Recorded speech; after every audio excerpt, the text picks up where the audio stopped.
1 Crônicas, capítulo 29, a partir do versículo 1, diz o seguinte, eu vou ler na Nova Versão Internacional, talvez esteja um pouco diferente da sua Bíblia, mas eu escolhi essa versão porque quando fala da quantidade de ouro, fala numa linguagem mais atual, e aí dá para você ter noção da quantidade de ouro e de prata que foi doado pelo povo de Deus. Então o rei Davi disse a toda a congregação, Deus escolheu meu filho Salomão, mas ele é jovem e inexperiente, e a tarefa é grande, porque eles iam construir o templo, né?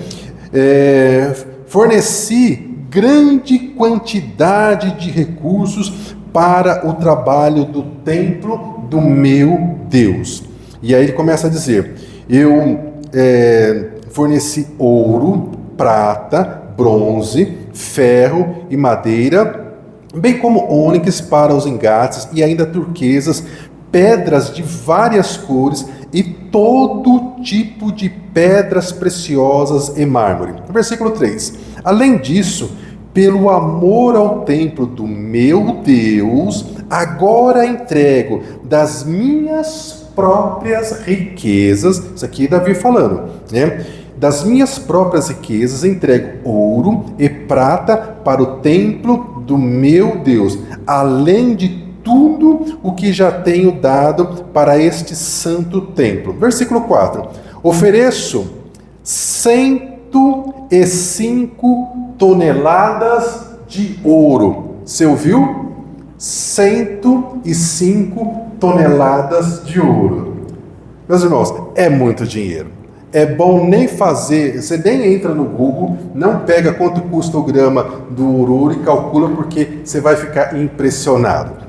Mas não é só o ouro que ele ofertou, ele disse, também ofereci 245 toneladas de prata para o revestimento das paredes do templo, para o trabalho em ouro e em prata e para todo o trabalho dos artesãos. Agora, quem hoje está disposto a ofertar também ao Senhor? Então, o que o Davi fez? Ele chamou todo o povo, ele disse, olha, aquilo que eu, como rei, estou doando para nós construirmos o templo, que ficou conhecido como o Templo de Salomão, é isso. Aí ele falou lá as quantidades de ouro e de prata, e depois ele disse, além daquilo que eu como rei estou dando, da minha riqueza pessoal, eu também estou dando mais isso, mais aquilo. E aí ele disse, quem aqui que também quer contribuir para a obra de Deus? E é muito interessante que Davi primeiro, ele dá o exemplo, e depois de dar o exemplo, aí ele diz, quem é que também quer contribuir?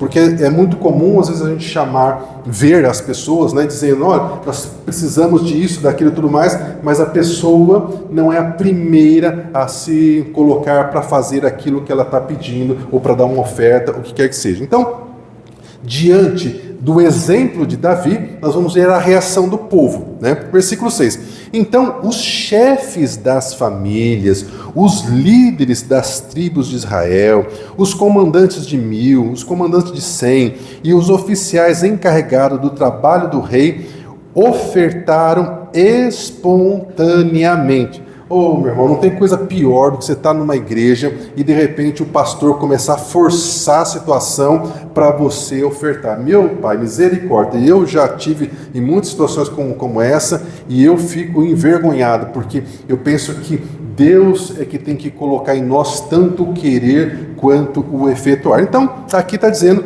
que eles fizeram isso de maneira espontânea. Versículo 7. Então, para a obra do templo, para a construção do templo, eles deram 175 toneladas de ouro. Então, o povo, né, agora os oficiais, os chefes de família, deram 175 toneladas de ouro e 10.000 moedas de ouro, 350 toneladas de prata, 630 toneladas de bronze, 3.500 toneladas de ferro. Quem tinha pedras preciosas, deu-as para o depósito dos tesouros do templo do Senhor, cujo responsável era um gersonita. Versículo 9. O povo alegrou-se diante da atitude dos seus líderes. Olha, quando os líderes são exemplo, o povo se alegra e o povo tem paz e o povo prospera. O povo se alegrou diante da atitude dos seus líderes, pois fizeram essa oferta voluntariamente e de coração sincero ao Senhor.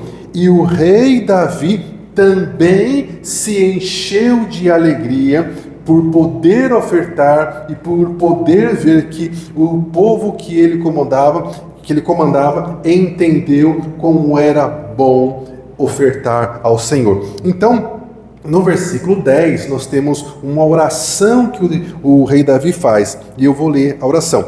Davi louvou ao Senhor na presença de toda a congregação, dizendo: bendito seja, ó Senhor, Deus de Israel, nosso Pai, de eternidade a eternidade.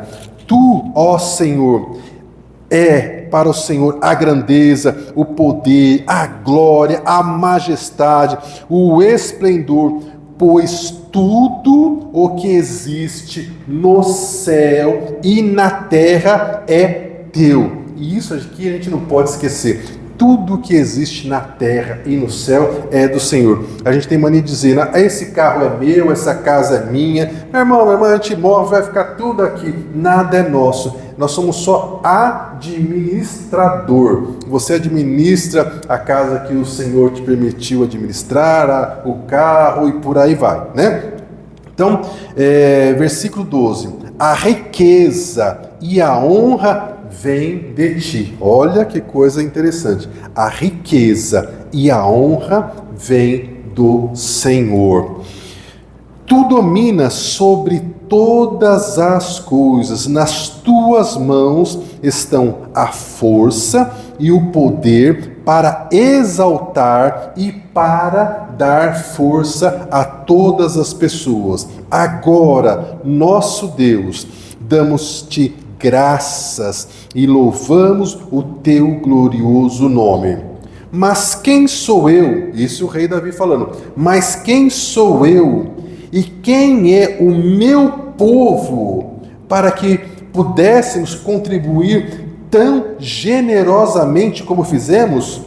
Pois tudo vem de ti e nós apenas te demos o que vem das tuas mãos. Davi reconhece que a quantidade de oferta que foi feita para a construção do templo foi extremamente generosa, mas ele faz uma observação: tudo aquilo que nós doamos, na verdade, veio do Senhor, porque é o Senhor que nos dá saúde para podermos trabalhar, é o Senhor que nos dá inteligência para podermos fazer as coisas que nós temos que fazer. Enfim, meus irmãos, nós precisamos entender que tudo vem do Senhor e por vezes nós nos esquecemos disso. Bem, dito isso, eu quero frisar que o tema do nosso mês é servir com alegria, um coração transformado pela gratidão. Servir ao Senhor com alegria e entrar nele em canto. Isso está baseado no Salmo 100, versículo 2. E o tema de hoje é satisfação no serviço, renovados por ações de graça. Mas como é que nós vamos estar satisfeitos? Aliás, o que significa a palavra satisfeito? Então, é fácil a gente lembrar de uma definição de satisfeito quando, por exemplo, você está com muita vontade de comer uma comida ou de beber alguma coisa e você vai lá e faz aquela comida. Eu não sei você, mas eu gosto muito de ovo frito. E de vez em quando me dá uma vontade de comer ovo frito. E olha que hoje agora virou uma comida chique, né? Você comer o ovo e você tomar café é porque você está podendo. E glória a Deus por isso, que não está faltando nem ovo nem café na sua casa, né? Glória a Deus por isso. Então quando você come uma comida que você está com vontade, te dá aquela satisfação. Eu, por exemplo, gosto muito de pão feito em casa. Quando eu como um pão feito em casa, eu posso estar fazendo um regime. regime. Apareceu um pão feito em casa, eu quebro o jejum, vou lá com o meu pão com a maior satisfação do mundo, né? Mas existem muitas outras coisas que dão satisfação. Você, por exemplo, está lá com a sua cozinha lá cheia de louça para lavar, né? Aí você dá aquela enrolada para lavar aquela louça, mas na hora que você termina de lavar, você enxuga a pia e você, ai, que bênção que essa pia tá resolvida, né? E tantas outras coisas na vida. Mas nem tudo que dá satisfação é bom. A gente tem, por exemplo, o pessoal que usa droga, né? E usar droga também dá satisfação, só que as consequências são desastrosas. E o apóstolo Paulo fala em 1 Coríntios capítulo 6, versículo 12, o seguinte: eu posso, você pode, todas as coisas, você pode fazer o que você quiser, porque você é livre. Mas nem todas as coisas te convêm. E por que não convém? Porque existe uma consequência. E nós não podemos perder de vista as consequências. Uma outra coisa que é muito difícil, principalmente nos dias de hoje, é entender que nós não podemos fazer apenas aquilo que nos dá satisfação. E aí a gente tem um grande exemplo das crianças e adultos, né? Criança, na maior parte do tempo, pode fazer só aquilo que dá satisfação, porque é criança, né?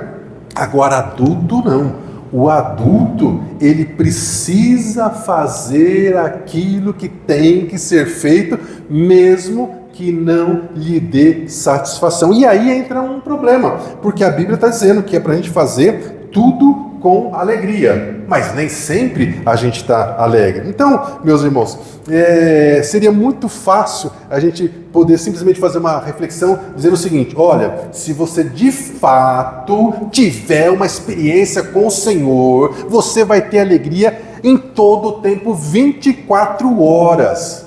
Mas não é assim. E aí, para não ficar só nas minhas palavras, vou pegar um exemplo bíblico e vou lembrar você do profeta Jonas. O livro do profeta Jonas é bem curtinho, são só 4 capítulos. No primeiro capítulo, Deus dá uma ordem para o profeta Jonas. Jonas, vai até a cidade de Nínive e prega para eles, para que eles se arrependam. Então, você pensa o seguinte: o homem é um profeta de Deus, tem experiência com o Senhor, ele vai ter satisfação em cumprir aquela determinação do Senhor, não é verdade? Mas não é isso que o profeta Jonas faz. Pelo contrário, o profeta Jonas, ele começa a refletir e ele faz o seguinte: ele fala assim, olha, eu não vou fazer isso que Deus está mandando. Vou fazer o que eu acho que tem que ser feito. E aí a gente fala assim: nossa, como é que pode um negócio desse? Mas quantas vezes eu e você fazemos a mesma coisa? Deus manda a gente ir lá perdoar uma pessoa, e a gente fala assim: não vou perdoar não merece, não merece. E onde está escrito que você tem que perdoar porque a pessoa merece? Ou então Deus fala assim: vai lá e pede perdão. Você fala assim: não vou pedir perdão não vou pedir perdão. E não vou perdoar, qualquer que seja a situação, né? E o profeta Jonas, em vez de ir para Nínive, que ficava longe do lugar que ele morava, num outro país, ele pega um barco, entra num navio, e evidentemente teve que pagar para fazer isso, né? E ele vai para uma direção completamente diferente da onde ele precisava ir, para onde Deus tinha mandado. E você acha que Deus falou para ele assim: olha, não entra no navio, isso vai dar errado, não vai dar bom, né? Faz o que eu estou pedindo. Não, Deus deixou.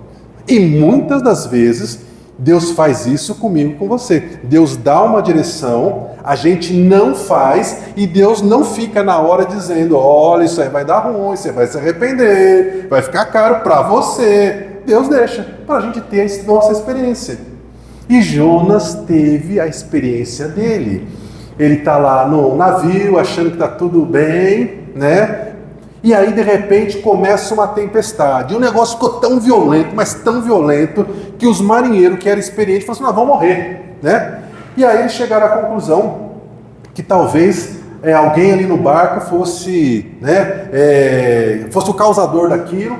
E ele chegou lá até Jonas. E Jonas, ele nem nega. Ele já sabia que aquilo era a mão de Deus. E o Jonas então fala assim: olha, se você me joguem no mar, que quando vocês me jogarem no mar, essa tempestade vai acabar. Olha que coisa, irmãos. Quantas vezes a gente acha que a gente vai fazer algo de maneira desobediente ao Senhor, que não vai refletir nas pessoas que estão ao redor, que não vai atingir a família, que não vai atingir mais ninguém. Jonas estava num navio que ninguém ali era da família dele, ninguém era nenhum conhecido deles, mas todos eles iriam morrer se o Jonas não fosse jogado no mar. E o Jonas foi jogado no mar. E quando o Jonas foi jogado no mar, a tempestade se acalmou. Mas aí vem a palavra de Deus e diz que quando Jonas é jogado no mar, um grande peixe, um animal marinho, que a gente não sabe, provavelmente não foi baleia, porque já se estudou que a estrutura física da baleia não caberia ali para deixar uma pessoa viva, etc. Mas não importa. O que importa é que um animal marinho foi lá e engoliu o Jonas. E o animal não ficou parado, não é verdade? O animal ficou nadando. E o Jonas lá. Meio-dia, dentro do animal marinho, 1 dia, 2 dias... E aí, em algum momento, nós estamos já agora no capítulo 2 de Jonas, o Jonas se arrepende. E ele faz uma oração. E aí ele fala assim, eu não quero morrer. Né? Ele não está com essas palavras no capítulo 2, mas é isso que se entende. E ele faz, inclusive, uma promessa, isso está no capítulo 2, versículo 9, que se ele saísse, né, ele ia cumprir a promessa que ele ia fazer. E aí Deus, então, fala assim, decidiu fazer aquilo que eu pedi, então tá bom.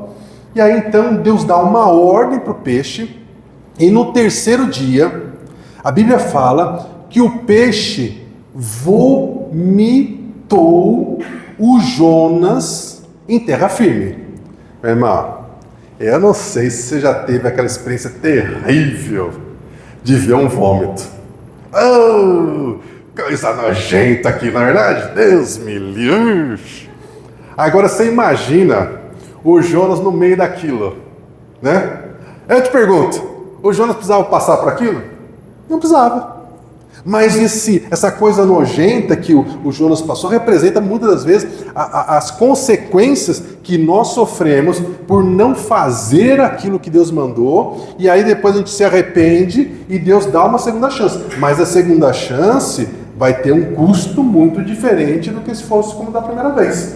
Agora, a Bíblia fala que esse peixe vomitou o Jonas em terra firme. Então, eu imagino que a cidade de Nínive, ela fica ao redor, próxima do rio Tigre. Eu imagino, a Bíblia não fala sobre isso, mas eu imagino que os moradores da cidade de Nínive viram esse peixe aparecendo sobre a água e vomitando o Jonas. Porque a Bíblia conta que o Jonas, então, ele chega na cidade de Nínive e ele começa, então, a entregar a palavra que Deus tinha dado para ele. E a palavra era o seguinte, que se o povo não se arrependesse, em 40 dias, a cidade de Nínive ia ser destruída. E o Jonas, ele estava bravo, porque aquele povo, a cidade de Nínive, era a capital da Assíria. E a Síria era um reino que já tinha crescido muito, eles tinham conquistado já muitos outros países, e eles eram inimigos de Israel. E no coração de Jonas, o que ele queria era que Deus destruísse a Síria. Então, na verdade, ele não queria que o povo de Nínive se arrependesse. Ele queria que Deus destruísse mesmo. Então, a Bíblia fala que durante 3 dias, Jonas andou pela cidade, porque era uma cidade muito grande, tinham 120 mil habitantes na cidade, e para percorrer a cidade de um canto ao outro, levavam 3 dias. Durante 3 dias, ele percorreu a cidade dizendo, povo de Nínive, se vocês não se converterem, Deus vai destruir essa cidade. E eu imagino que ele deve ter acrescentado por conta própria que vocês são cruéis, vocês são uns bárbaros. E eles eram terríveis mesmo.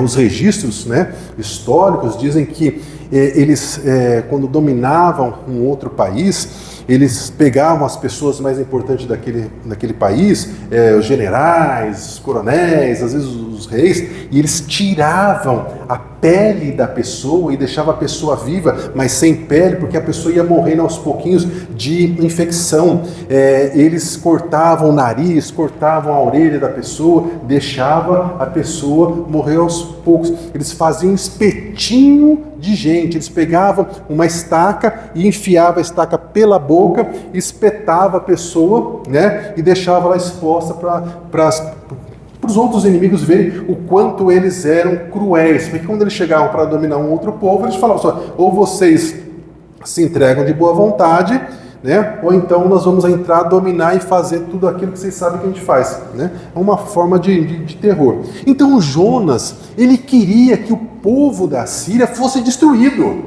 Ele vai, ele prega, e aí então quando ele termina de pregar, ele fica esperando para saber o que ia acontecer. Mas o povo, aquele povo cruel, de duro coração, que dominava, que matava, que fazia tanta crueldade, quando ouviu essa mensagem de Jonas, que era um estrangeiro, né? Ele não fazia parte do reino da Síria, Jonas fazia parte do reino, né, de Israel. O povo de Nínive acreditou na mensagem, o povo começou a fazer jejum, e quando o rei de Nínive, que era o rei da Síria, ficou sabendo disso, o próprio rei desceu do trono, tirou as suas roupas de rei, se vestiu de pano de saco, que era um costume que se tinha na época para mostrar humildade, e se sentou num monte de cinza e mandou fazer um decreto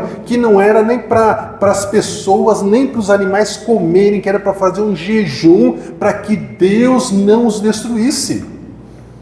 O reino de Israel não recebeu de bom coração a mensagem de Jonas e não se arrependeu, o povo de Nínive, o rei de Nínive se arrependeu.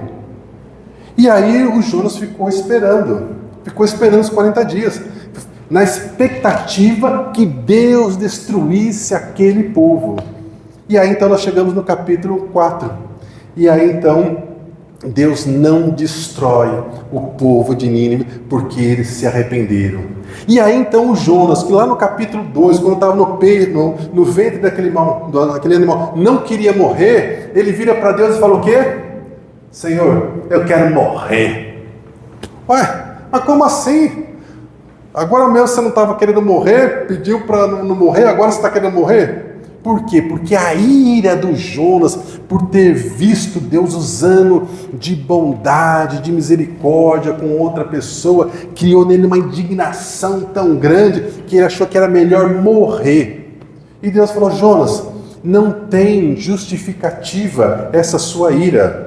120 mil pessoas que não sabem discernir entre a mão esquerda e a mão direita, pessoas que decidiram mudar de vida.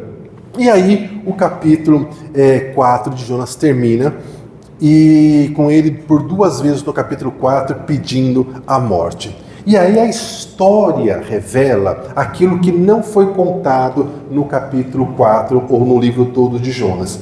A Síria era a maior potência militar daquela época. O fato de Deus ter enviado o profeta Jonas até Nínive fez com que aquele rei entendesse que com o povo de Deus ele não deveria mexer. E por aproximadamente 38 anos, que foi o tempo que aquele rei ainda dominou, depois que Jonas foi lá para pregar, a Síria nunca mais se levantou contra o povo de Israel.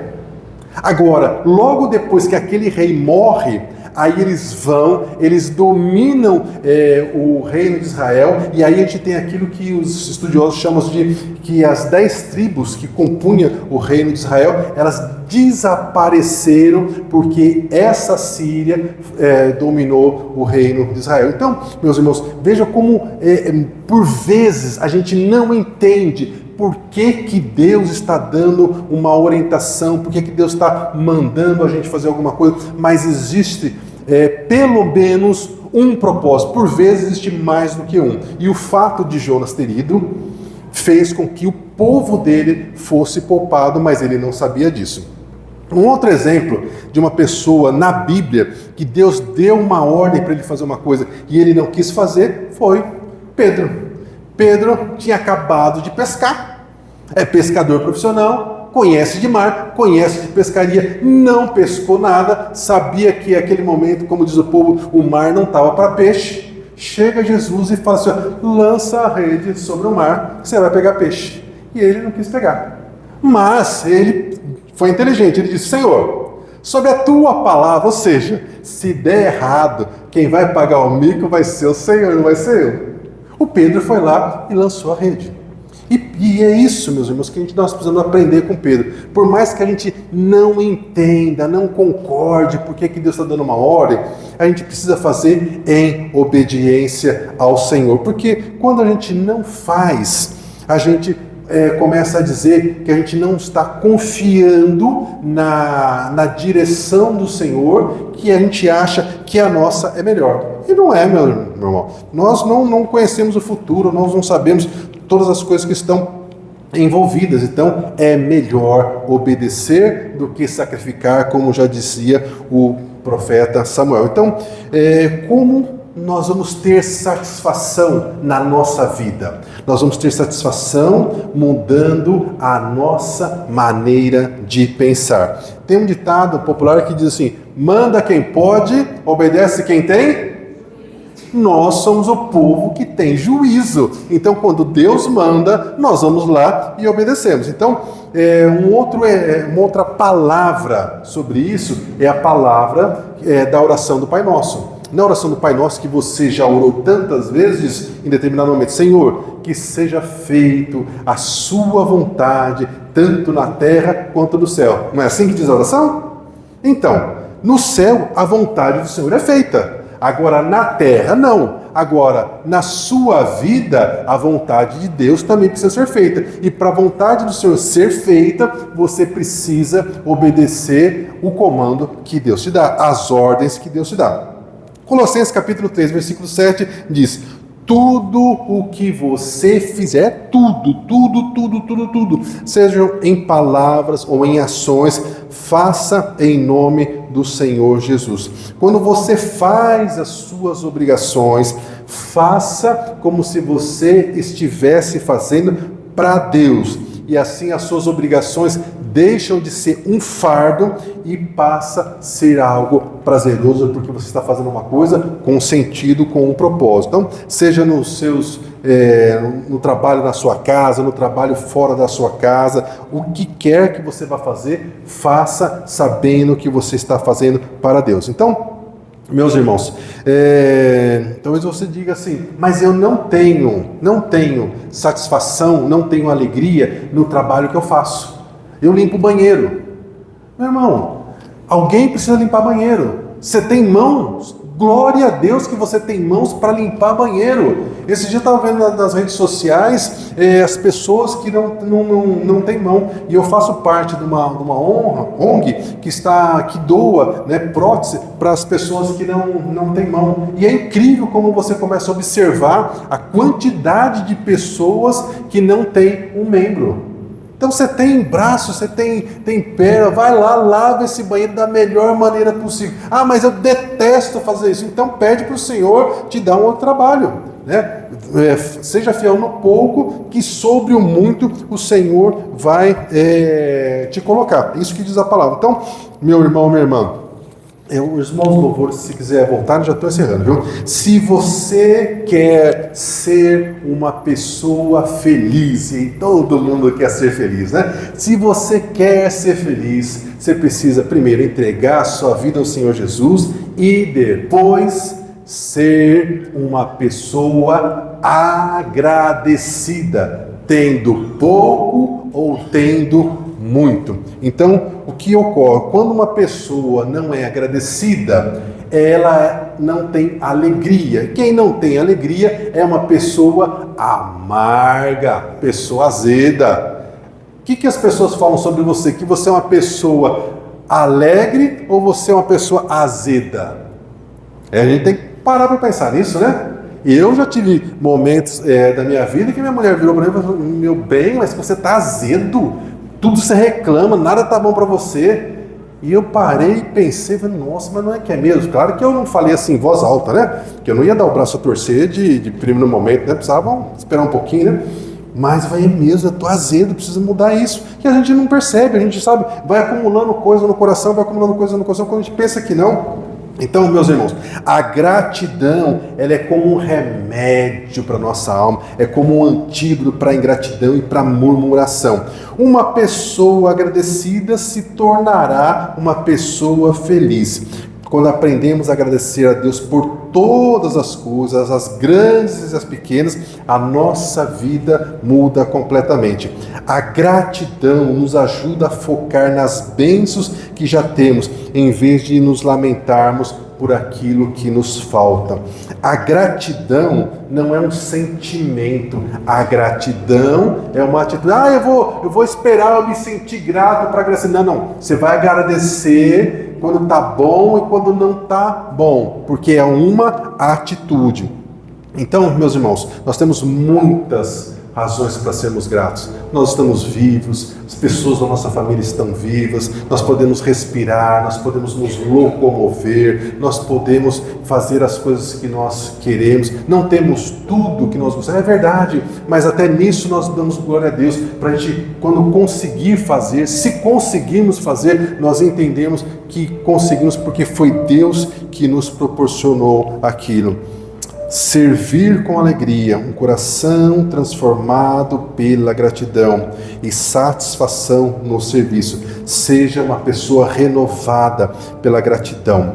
Renove a sua maneira de pensar, tenha satisfação nas coisas que você faz na sua casa, fora da sua casa, no seu trabalho.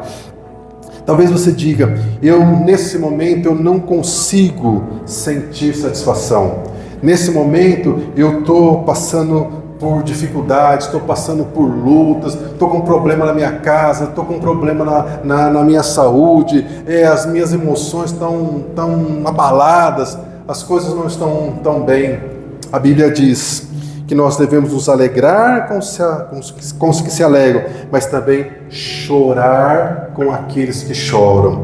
Então, meus irmãos, a Bíblia também diz: bem-aventurados os que choram, pois serão consolados. Se você veio para cá, com uma dor no seu coração, com um problema a ser resolvido, por uma direção que você precisa pedir e que você não está vendo uma porta aberta, nós, como família de Deus, como um só corpo, nós então agora vamos clamar ao Senhor ao seu favor.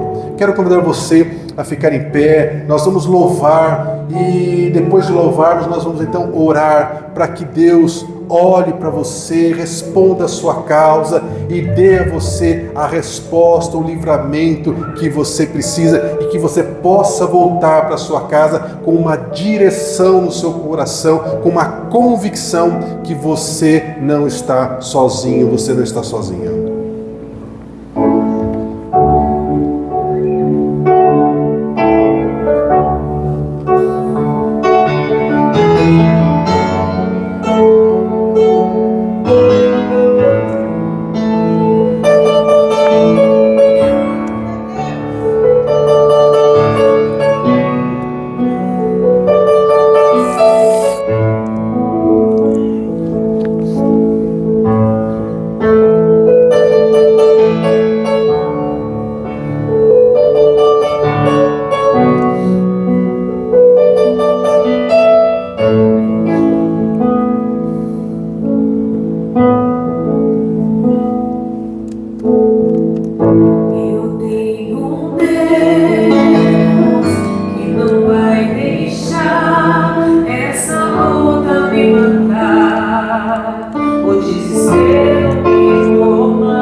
durar uma noite, mas a alegria vem ao amanhecer. Nós sabemos que não se trata de uma noite, de uma única noite, mas de um período escuro nas nossas vidas.